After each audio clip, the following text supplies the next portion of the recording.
Nobody saw it coming. Not the Secret Service, not the diplomats, not even President Trump himself. A black case, heavier than it should be, slipped through the shadows of an Alaskan hotel, carried by a woman who moved like she owned the night. But one man noticed, a tomb guard corporal.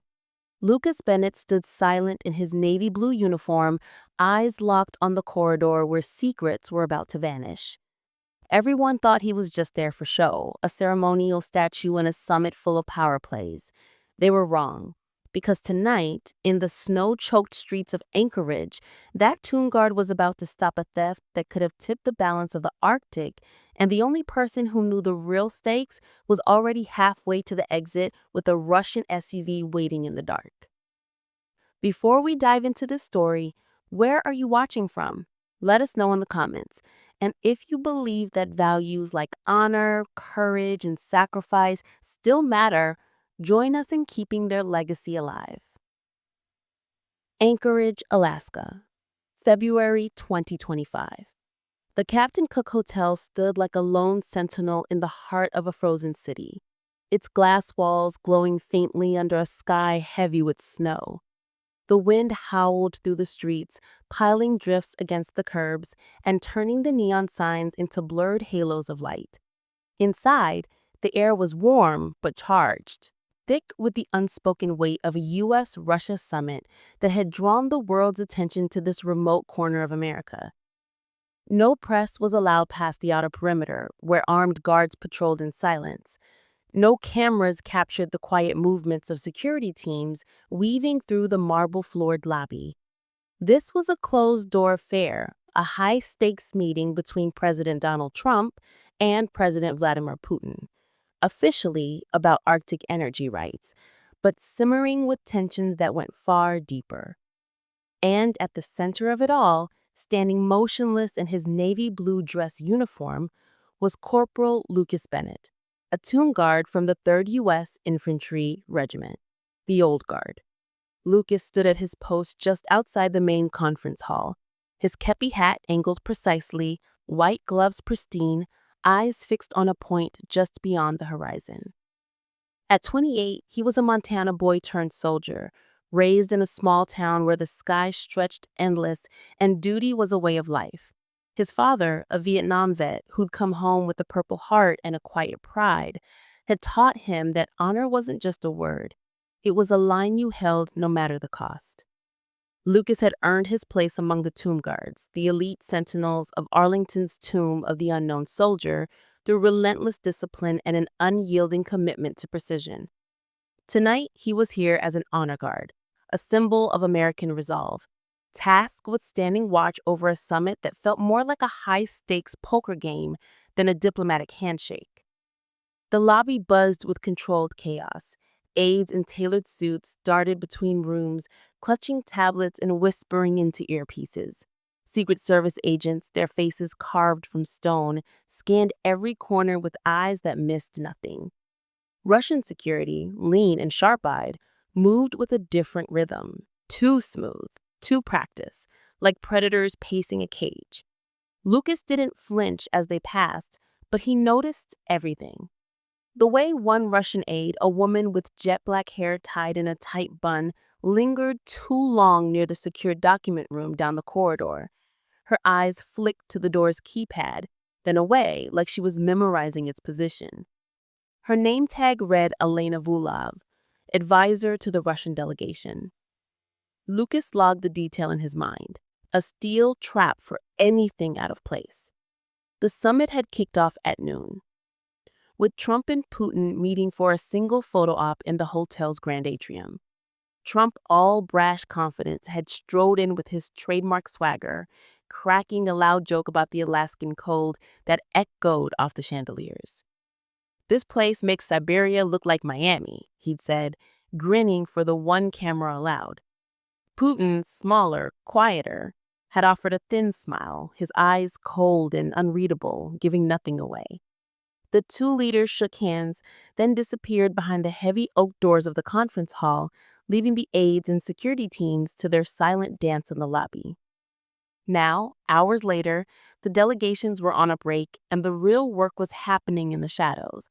hushed conversations, deals that would never make the evening news.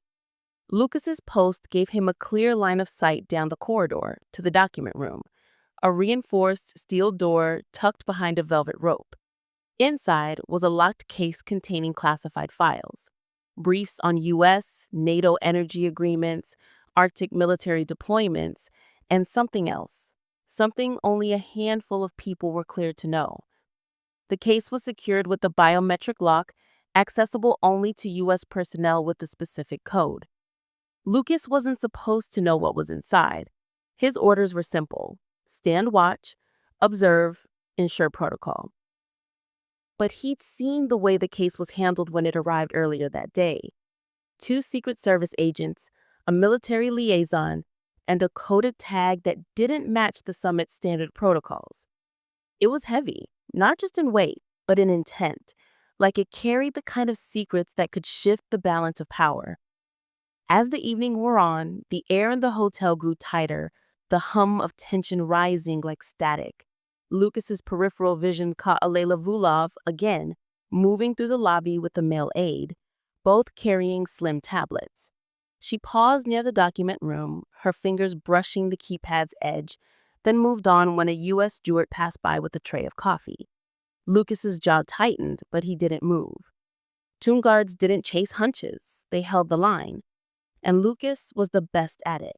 He'd stood for hours at Arlington, rain or shine, never breaking stance, never letting his focus waver. But something about Elena's movements, the way she avoided the cameras, the way her aide's eyes darted to the exits, set his instincts on edge. "Everything good, Corporal?" Captain Sarah Mitchell, the U.S. Army liaison overseeing summit security, appeared at his side.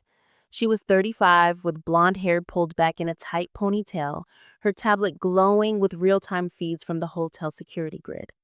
She was sharp, no nonsense, the kind of officer who could read a room faster than most read reports.